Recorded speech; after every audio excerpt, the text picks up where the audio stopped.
Welcome to Cartoonist Kayfabe. My name is Jim Rugg. I'm Ed Piskor, riding shotgun, and Jim, I am aware of Mike Saenz by name alone, kind of. I saw Shatter comics when I was a kid, and I opted for Grimjack with my buying dollar.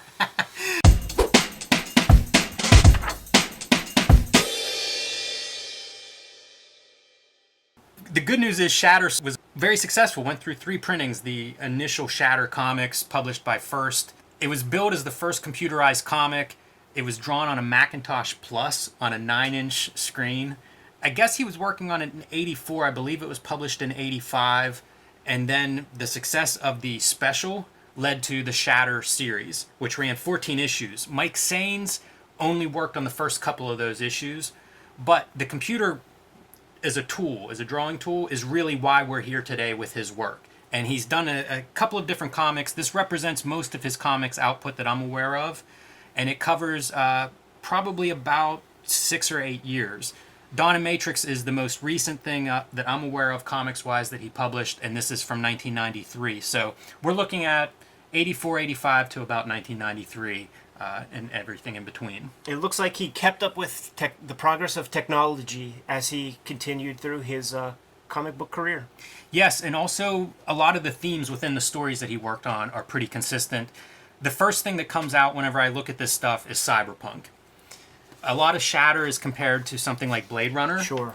And we'll flip through a few of these pages. Besides the drawing, which he did with a mouse, which is, again, hard for me to... I've used that Mac Paint, like, as a kid, we had those computers in school. I can't fathom the patience he must have had. Because not only is he using a mouse, but those mice, if that's the proper plural for those things, you get one little piece of hair in there, and you gotta, like, take that ball out and, like, put it in Windex and all kinds of stuff. So it is not an easy tool, a forgiving tool. And by the way, you have to hit save every 2 seconds or you will lose material. Glad you mentioned that, Ed. Let me just point at this image first. I think this is the one that's the most Blade Runner-esque of the stuff that we're going to see. That's pretty fun. But in terms of memory and saving, like, they would save these on floppy disks. They were like 800K disks. Yes. And I think they could save like half a page or very limited, which sounds excruciating. Like, even when I started working digitally in the 90s, memory is always the issue. We've probably gotten to a point now if you're doing 2D art that you're okay. But it was always the issue. And in the mid-'80s, like, floppy disks. Do you remember the time when you would think you had an image isolated and you needed to drop some black in for a shadow, but you discovered that you didn't trap that shape like you thought you did, and you have to sit there and go make fucking dinner and then wait for that thing to paint the entire screen black, come back after you take a nap that night, and then you could hit undo. It's just brutal. Yeah, rendering, I think of that too, because as he progresses, we're going to get into 3D stuff, and I think of like early 3D rendering, and I guess even still, 3D is a huge, a lot of math huge required. Memory eater. So he would draw this stuff on screen. They would set the fonts on screen so you can see like early computer fonts, computer lettering, still very pixelated and bitmapped, and then they would print these out. And it started out, they would print them on a dot matrix printer, and then I guess Mac or Apple found out about this and gave them a laser writer, which was a little bit better and would actually do some of like anti-aliasing and smoothing out some of the graphics a little bit, which is pretty good because I think these were like 72 DPI also. It's very, very low resolution what they were able to do. The story in this Shatter comics is about a cop in the future, and he's dealing with RNA splicing. So like people would do this and it would give you the abilities, the knowledge, the powers, whatever, of like whatever the RNA was that you were getting. So it's almost like genetic alterations or something. I thought you were going to say it's almost like the anatomy lesson with the planarian worms in that famous Alan Moore story with Swamp Thing. That's a good comparison. It's along those lines, but I mean it also is along the lines of like Matrix, the movie, where you start to be able to download information and very quickly learn or acclimate yourself to whatever you're trying to pick up. So that's a pretty good indication of Shatter. He leaves after a couple of issues, and they try to replicate this and use sort of different processes, and a few different artists roll through as they go along. When you say that, they retain computer artwork, or it becomes a pen and ink average comic? They do computer artwork. I think there's some pen and ink in between a couple of the artists, because at some point they get an actual stylus, so they advance the mouse a little bit still in Shatter. Like I said, it's 14 issues the initial run, but only a few of them are Mike. So a couple of years later, he shows up at Marvel Comics working on Iron Man Crash, the first computer-generated graphic novel. He's really cornering the market on this. The other graphic novel that might be comparable would be Batman Digital Justice by Pepe Moreno. I'm not sure if it was 88 or not, but it's around that time period, 88, 89, something like that.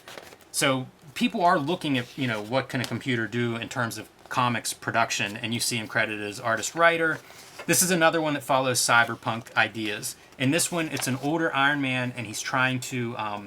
he's planning to sell his technology to a company in Japan. Nick Fury doesn't like that idea, thinks there's more to it, and maybe not a good idea. And so that's basically the story, relatively simple. Fury turns out to be right, which means Iron Man has to fight Japanese robots and things like that. This is kind of a famous sequence in this comic, and that's Stark suiting up, which is spread over like 3 pages for no great reason. But a lot of this is art first and story distant second.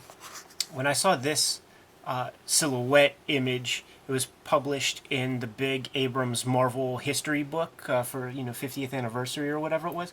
And I had no idea what I was looking at, and I really thought it was like Grimlock the Transformer, because I saw this as a tail and thought it was a Tyrannosaurus Rex dinosaur. That's a strange image to choose to reproduce, I think. But I was doing a little bit of research on this, and I guess this one, I'm not sure if they colored this digitally or not, but they were talking about like the digital palette being limited to like 256 colors. I think that's like the web-safe colors, maybe. Right, like definitely RGB. And it reminded me of the limited palette of CMYK mixing whenever you're using like the 25% screens that, comics, Marvel, DC comics were limited to for a long time. So I thought that was kind of interesting, the similarities between the early digital color and whatnot. And you can see, again, it's digitally set typefaces, and that's evolving much smoother than the bitmap stuff that we saw in Shatter, but definitely like the direction that comics are going. And where they are today, right? I mean, people are producing masses of comics all digitally at this point, every element of them. And there's a little bit of a how-to in the back here that goes behind the scenes of what he's making. Besides the drawing in the bitmap style, there's also early 3D modeling in this. Yeah, you could absolutely see the pixel stuff, and you could see like the vector work in those pages. I definitely made note of that myself, and I sort of just laugh just because like a tutorial, like step 1, get a $5,000 computer. Step 2, get 10,000 hours practice drawing with a mouse with the thing. That's like he's skipping many steps, man, to show you like how these pages get made. Yeah, and so much of this technology and software is of course obsolete at this point, but it's still fun to have some record of it. And they printed enough of these that you can find these relatively inexpensively. So if you have interest in that, that's a pretty easy one to track down, and probably worth looking at if you're interested in the artifact of early computer digital artwork, especially in comics. And then finally, his last comics entry is Matrix from 1993. This is a comic scene article about it. I'm going to show some of the artwork from the comic scene because it just shows up a little bit better. I think the reproduction might be a little more crisp. This is the idea, though, and it's all three-dimensional art. They're creating the models for this stuff and basically rendering it out as polygons. And there are 3 artists that work on this. So Mike Saenz, besides being, artist, writer in comics, was also a programmer. Makes and making sense. Video games was a thing that he's splitting time with, and we'll talk about a couple of those because I think they're noteworthy and there's definitely crossover. That's what this looks like. Matrix was intended to be a game. I don't know if that actually happened or not. In this article, he talks about Matrix being like the first 16 issues of the story written. Only 1 issue was ever published. So you know what happened around this time. The government sort of became very interested in video games, and censorship was a big issue. I bet it was just wrong time, wrong place for these guys to pump out a video game at the height of government awareness, government intrusion. That's quite possible. Although I'm not sure that it didn't happen. I just don't know whether it did or not. The story in Dawn and Matrix. So I found this one of the early dollar bin books that I found that I really kind of enjoyed. Dawn and Matrix is a sex robot, a pleasure bot, and a guy gets hold of her who's into S&M, and he kind of hacks her system and puts in like tactical training, like a Navy SEAL program, into her head, and begs him to get rough, and she just quickly snaps his neck. And now she's loose with this Navy SEAL training. That's such a crazy image. What's the year on this? 92? 93. 93. So no more bitmap pixels, man. We're going full polygon on this baby. Yes, he describes her, the character, as a cross between Madonna and Arnold Schwarzenegger. And then once she kills the guy that bought her and gets out onto the streets of future Chicago, he describes it as basically Rambo, a perfect killing machine on the loose. The guys who are into this kind of kink, this mask must have been popular because in that either first or second Sin City, that would be the mask that Gale wears. You could see Rosario Dawson in the flicks rocking that thing in the first Sin City flick.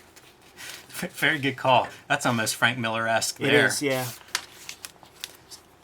She gets out on the loose, and then things just escalate. Like, she kills somebody on the street, which brings out the cops, and the cops can't stop her, of course, because, again, remember First Blood Part 1, the cops aren't going to stop a Rambo killing machine now or in the future. Abiding by the Ditko and Kirby six-panel grid. Yeah, storytelling. Very clear storytelling. Not a lot of backgrounds, but... The beauty of pixels and polygons, you could just zoom in, man, and get 2 panels out of the way quick. He talks about that in this article. Once you build these models, like, it's much quicker. And the potential to create these comics, like, that's one of the things he's interested in, is how quickly they can produce these. He's working with 3 artists in all that are working on 3D modeling and putting this together. And he says that a computer station that they're using costs about $30,000 at this time. Oh, that's all? He predicts that it'll come down in cost in the next couple of years, down to about $500, at which time he thinks that more and more art will go in this direction, and eventually comics will be all digital. And I think his timeline's around 20 to 30 years. Yeah, and he's using what's called Moore's Law, so he's not inventing that. Like, that is how computers, that was the trajectory that they were very naturally going. It bared out at that point. So we don't get to see all of that big storyline that he has planned for this comic, unfortunately, but what we see, I find fairly entertaining. Sure, yeah. You've been finding these comics for nickels and dimes for the past bunch of years and giving them out routinely. Yeah, this is one of those books that I have purchased several of and like to trade whenever we're finding other people's oddball comics. It's funny how much of a TNA Bad Girl book this is of that time period. Like, that part's pretty spot on. We're going to see Mark Silvestri comics that look similar to this very quickly. Like a whole genre of that stuff's going to take over comics, and Mike Saenz seems to be right on the edge of that. Interesting guy, man, but what was his career after this stuff? Well, not just after. So besides making comics, he was making video games. One of the first big video games that he makes is 1987, so this is lodged between Shatter and Crash. He makes Mac Playmate, one of the first adult video games. It was released at Macworld, so this is not an underground thing exactly, and it was bootlegged, as you can imagine, and traded all over the place. And the image that's on the screen right now of Mac Playmate is basically this woman who you interact with through text, almost like a text adventure game. And if you answer correctly, she just removes clothes, and you get to do things to her in a very, very simple, basic bitmap style, black and white. He goes on from that to Virtual Valerie, which is the same kind of concept. Mike is a horny guy. Yes, well, hey man, I guess it worked. I don't know, this stuff still exists sort of in a legendary sense. Virtual Valerie then goes to Virtual Valerie 2 as things, escalate in terms of production into the 90s. So Virtual Valerie 2 is kind of coinciding about with Dawn and Matrix. The other piece of this, and something that I noticed as I was digging through this, Mac Playmate is this bitmap look. We've all seen this. It looks like an old Commodore 64 screen or an old one-color monitor or something like that. It reminds me of a Russian artist that I like a lot Uno Moralez. Oh, yes, the great Uno Moralez, man. So he has not done a lot of print work, but you can find a lot of his stuff online, and we'll certainly link to that below this video because it's where it's best shown. He does animated GIFs. He does these series of images that I think comics like to embrace him because they're amazing, but I don't know if even comics is the perfect word for it. So this is Frontier #1, published by Youth in Decline several years ago. This is one of the few in-print publications that I can think of with Uno Moralez. And you can see that bitmap quality. These are neat. They're printed. This is a risograph print, so it's in color. But a lot of his work, you know, it's like bitmap. It's black or white. Yeah, it's such an amazing document to find. I scooped this up at TCAF. Did you grab this Yes. at TCAF as well? And it just filled my mind with questions. Probably one of the first things I did when I got home back to Pittsburgh was Google this guy, see who the heck I'm dealing with here, because I really felt like I had a secret document. Yeah, it doesn't really look like anything else I'm aware of. There's surreal imagery, you know, mixed in with this like retro art style. Very fun to seek out. He has an online graphic novel called Blue Teeth that came out a couple years ago that's fantastic. It's more of this kind of art, but again with animated GIFs and stuff. This is another one of the few other print pieces that I'm aware of. Yeah, I've never seen this. This is an anthology, Chameleon. I think this is published by Youth in Decline, or maybe what became Youth in Decline. And there's just a short story here of Uno Moralez. So, when you compare this stuff to something like Mac Playmate, it's identical. Mm-hmm. And I realized Uno Moralez is kind of a... I thought that when I heard the name, I assumed he was Spanish. And it's only with some digging that you learn that he's actually Russian. The main character in Shatter, the cop, his name is Moralez. Somebody's a fan. It seems like a heck of a good coincidence. So we'll leave some links below this video. You can see more of Uno Moralez's work. And if you have any interest in Shatter or in Mike Saenz, his work was published in large enough quantities that it's not too expensive to track down. And one of the really nice editions that's out there, AIT Planet Lair put together a collection of the Shatter material in 2005, 2006, something like that. You can track that down, and it's printed in black and white, which I think actually flatters this kind of bitmap art and the cyberpunk tone really well. Like, it looks cool in black and white. So if you're looking for more Mike Saenz, that might be a place to check out. Awesome. I don't know, Jim. Should we get the heck out of here? Yeah, that's all I have. Like, subscribe, and follow the YouTube channel. Hit the bell icon, and we could let you know whenever we have new videos available. You can pick up Cartoonist Kayfabe merch at our spread shop. There's a link below the video to that. While we go digitize our comics work for print, you guys know the marching orders. Hit them, Jimmy. Read more comics.